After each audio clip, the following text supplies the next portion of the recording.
They said it was impossible. The laws said it was illegal. Society screamed in every tone and from every corner that she was nobody. To understand the sheer magnitude of what we are about to unravel, you need to close your eyes and imagine for just a second the desolate landscape of the Louisiana Delta in 1867. The American Civil War had ended only 2 years prior. The smell of gunpowder had dissipated, but it was replaced by the acrid scent of fear and uncertainty. It was in this world, on the dirt floor of a precarious shack, that Sarah Breedlove was born. Her parents were formerly enslaved people. Her older siblings had been born into chains. Sarah was the first of her lineage to be born free, a word that, at that time and in that place, carried the cruel weight of irony. Her future seemed sealed before she even took her first step. Statistics dictated she would die picking cotton before the age of 40, illiterate, destitute, and forgotten by history, buried in an unmarked grave like so many before her. In the eyes of the world, Sarah Breedlove, the woman who would become an immortal legend, had already lost the game of life the moment she took her first breath. She was the statistical definition of inevitable failure. Orphaned at 7, the victim of a yellow fever epidemic that swept through the region. Married at 14, not for love, but to escape the abuse of a cruel brother. Widowed at 20, with a toddler in her arms and not a single dollar in her pocket. For years, she earned a living washing other people's clothes, her hands submerged in boiling water and caustic soda, earning $1.50 a week. But what they didn't know, what the history books and the censors of the time ignored, was what was forming inside the mind of that washerwoman. They didn't know that this woman, who could barely read as an adult, was about to rewrite the rules of American capitalism. She would not only escape absolute poverty, she would dynamite social barriers. She would build a commercial empire that crossed borders. She would command a sales army, dine with presidents, challenge the titans of industry, and build a mansion right next to the Rockefeller family, forcing the white elite to look at her every single day. This is the complete, raw, and inspiring story of how Sarah Breedlove became Madam C.J. Walker, and how she proved that when the world says you cannot do something, that is exactly where your true story begins. To comprehend the alchemy that turned misery into fortune, we must go back to rock bottom. The American South during Reconstruction was a dangerous place. The Emancipation Proclamation had legally freed the slaves, but economically little had changed. The sharecropping system kept black families chained to the same land where they were once enslaved, working from sunup to sundown to pay unpayable debts to landowners. Sarah's childhood had no dolls or games. It had the weight of cotton sacks and premature responsibility. When her parents died, little Sarah was sent to live with her sister Lavinia. But Lavinia's home was no refuge. It was ruled by her husband, Willie Paul, a violent man. Imagine the desperation of a 14-year-old girl who sees early marriage as her only escape route. She married Moses McWilliams to flee domestic hell, only to enter the harsh reality of adulthood unprepared. 1817, when most of us are still figuring out who we are, she gave birth to Alelia. Motherhood gave her a purpose, an anchor in the storm. But tragedy stalked her when Moses died, possibly a victim of racial violence or a workplace accident. Sarah found herself alone in the world. It was at this moment that she made the decision that would change the course of her life. She could have stayed. She could have married any man in the region for convenience and continued the cycle of poverty. But something inside her refused that fate. She took her daughter and went up the Mississippi River toward St. Louis.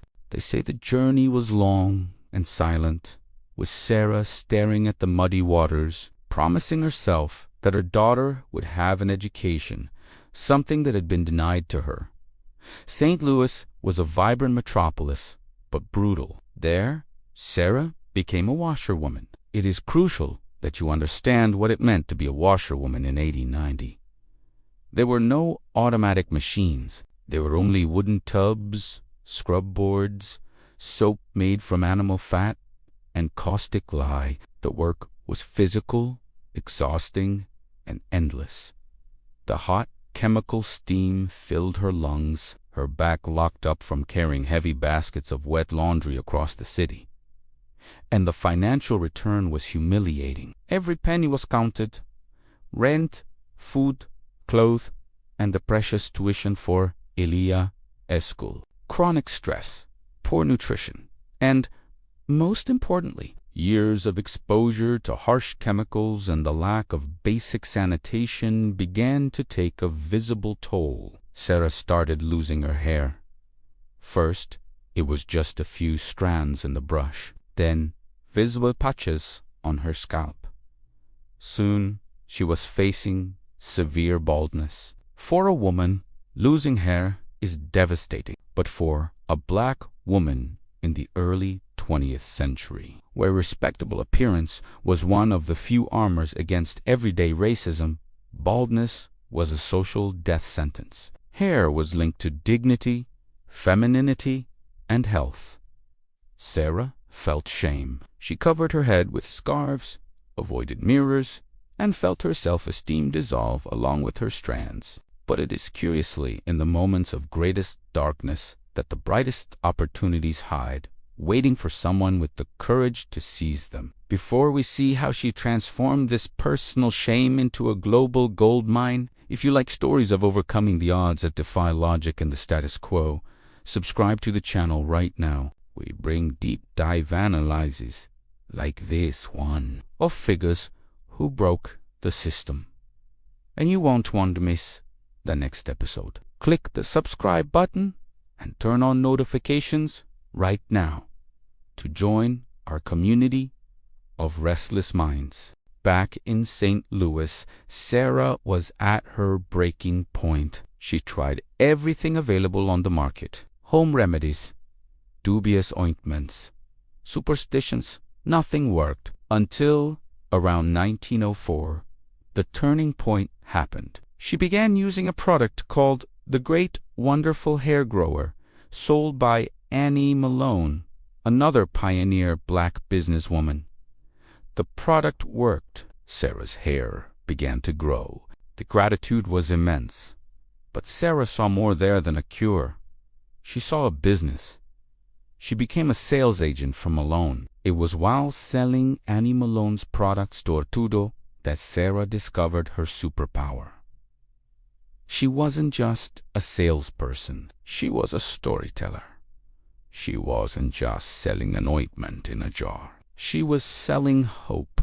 She looked into the eyes of other washerwomen and maids and said, "I know how you feel. I was there. Look at my hair now."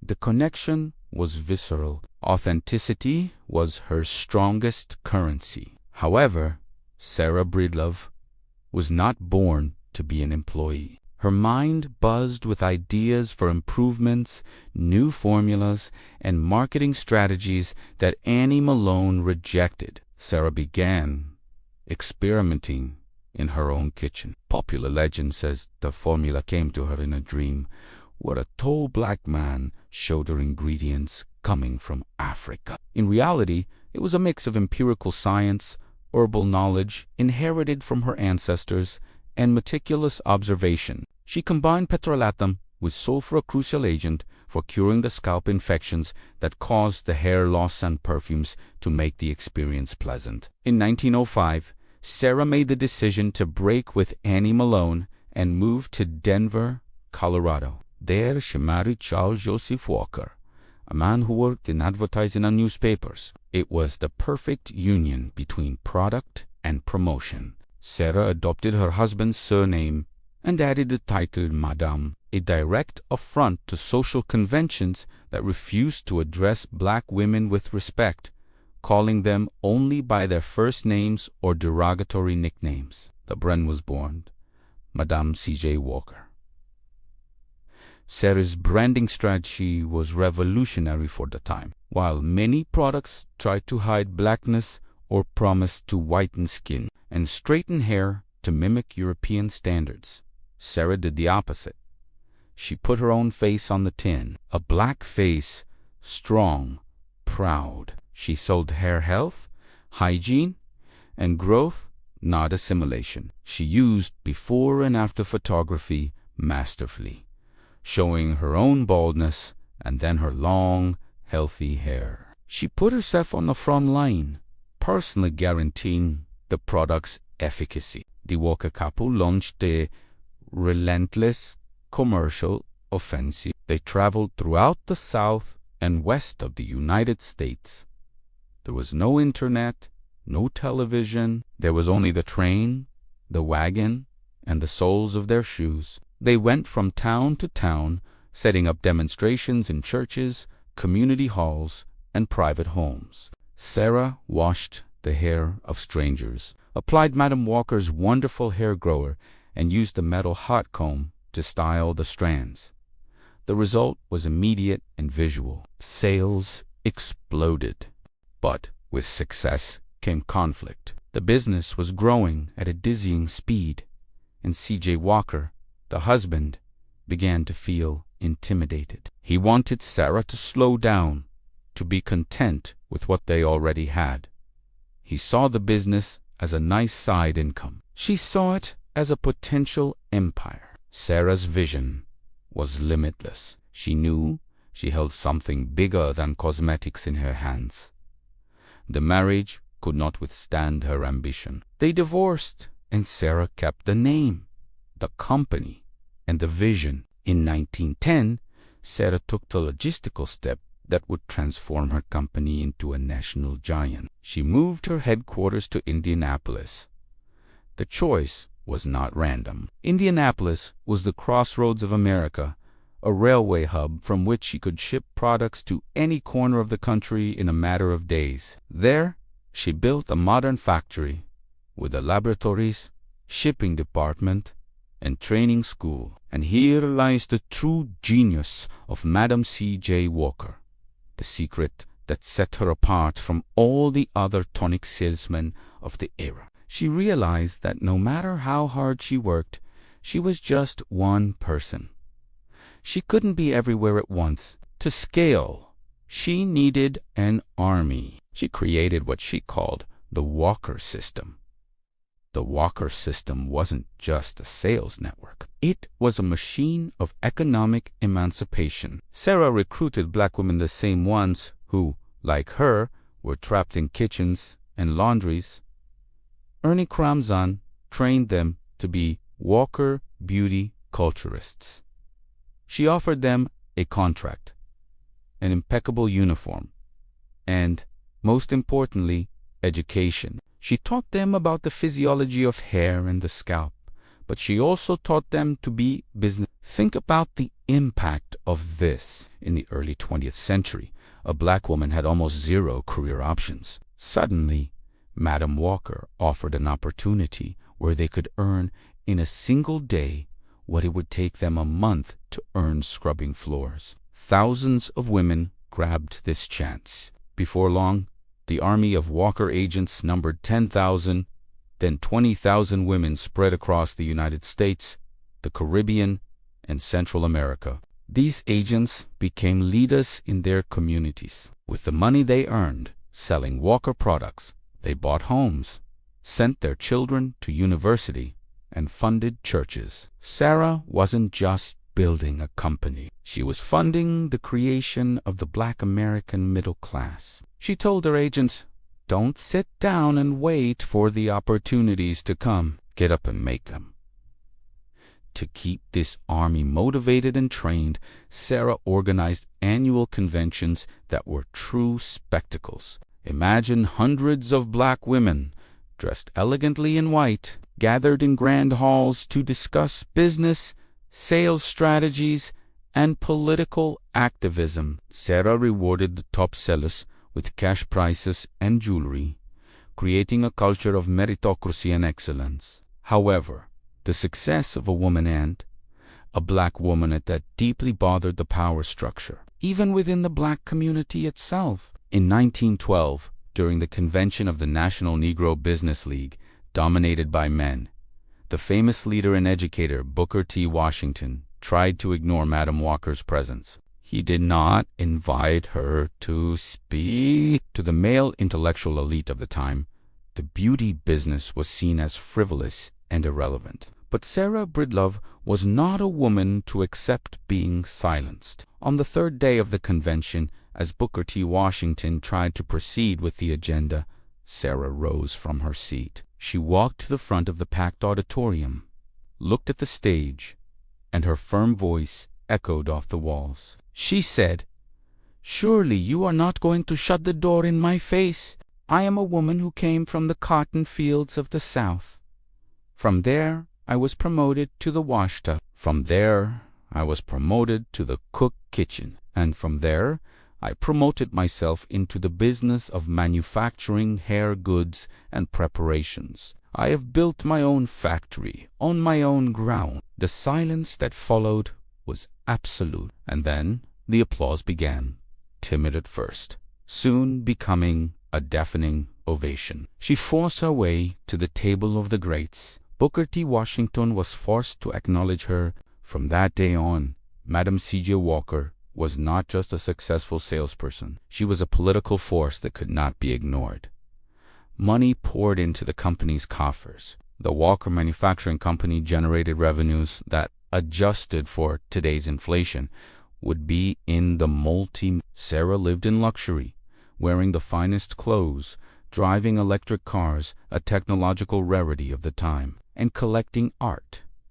But she felt she needed a physical symbol, something that would remain for posterity. She moved to New York, the cultural epicenter of the Harlem Renaissance. Her daughter, Ililia Walker, became a central figure in the social scene, hosting legendary parties that brought together poets, musicians, and intellectuals. But Sarah wanted more than parties. She bought land in Irvington, New York, an exclusive area inhabited by America's white super-rich, like the Rockefellers and the Vanderbilts. There, she hired Vertner Tandy, the first licensed black architect in New York, to design and build a 34-room Italianate mansion. She named it Villa Lu. When construction began, the white neighbors were perplexed. Rumors ran that the mansion was for a foreign prince or an industrial tycoon. When they discovered the owner was a black woman, the shock was seismic. Many assumed she was the housekeeper. The mere existence of Villa Luaro was an act of protest. It was Sarah saying, "We are capable. We have taste, we have culture, and we have money, and we have the right to be here." But Sarah knew her wealth carried a responsibility. "I am not satisfied in making money for myself," she would say. "I want to use my money for the good of my race." She became one of the greatest philanthropists of her time. She donated thousands of dollars for the construction of YMCAs in Harlem, funded scholarships at institutes like Tuskegee, and supported orphanages and retirement homes. Her political activism became increasingly radical as she aged. She was not afraid to use her influence. When racial riots exploded in East St. Louis in 1917, resulting in the death of dozens of black people, Sarah did not stay silent in her mansion. She traveled to the White House as part of a delegation to confront President Woodrow Wilson. She looked into the eyes of the most powerful man in the world and demanded that he make lynching a federal crime. She knew she was putting a target on her back. Files released decades later showed she was being watched by the government as a potential subversive. A black woman who was rich, intelligent, and fearless was the definition of danger to the status quo. Unfortunately, the flame that burns twice as bright burns half as long. Decades of brutal work, the stress of managing an international empire, and the constant pressure of being a pillar for her community took a high toll on her body. Sarah developed severe hypertension and nephritis, a kidney failure. Her doctors begged her to rest, to retire to thermal baths, and stop working. But how could she stop? There was always one more letter to write, one more agent to train, one more injustice to fight. In 1919, Sarah's health collapsed. Confined to her bed at Villaluaro, surrounded by furniture imported from Europe and works of art, she dictated final instructions to her daughter and her lawyers. She ensured the company would continue to be led by women and that a large part of her fortune would be destined for charity. On May 25, 1919, Madam C.J. Walker passed away. She was only 51 years old. When the news of her death spread, the mourning was national. The Guinness Book of World Records recognized her posthumously as the first woman of any race to become a self-made millionaire in American history. Not the first black woman, the first woman. Period. She broke the glass ceiling before we even knew it existed. But to reduce Madam C.J. Walker's life to a bank balance or an entry in a record book would be a terrible mistake. Her true legacy lies not in the dollars she accumulated, but in the lives she transformed. It is in the generations of black women who could dream of financial independence because they saw Walker agents paving the way. It is in the audacity to believe that beauty, something so often dismissed as superficial, could be a revolutionary tool of self-esteem and economic power. The story of Sarah Breedlove is an uncomfortable mirror for all of us today. We live in an era of unprecedented technological opportunities, and yet we often let ourselves be paralyzed by fear or circumstance. Sarah had no internet. She had no vote. She had no government support. She had the whole world against her, and yet she won. The question that remains echoing in the empty halls of Villaluaro and reaches us today is, what is your excuse? If an illiterate orphan from the Mississippi Delta could build a global empire, what stops us from pursuing our own goals? The barriers we face are real. Yes, racism, sexism, and inequality still exist. But the life of Madam Walker teaches us that these barriers are not impassable walls. They are challenges that demand strategy, courage, and, above all, action. She didn't wait for someone to give her permission to be great. She took greatness for herself. If the extraordinary journey of Madam C.J. Walker sparked something in you, if it made you rethink the limits of what is possible, then the mission of this video is accomplished. We exist to unearth these lessons from the past and apply them to the present. So, I make a final and important invitation. Subscribe to the channel now. Leave a comment below telling us which part of Madam Walker's strategy impressed you the most, or which other impossible historical figure you want us to analyze in the next documentary. Your interaction is the fuel that allows us to continue telling these stories. Thank you for watching, for listening, and for learning. Remember, the impossible is just an opinion until someone goes there and proves otherwise. Until next time.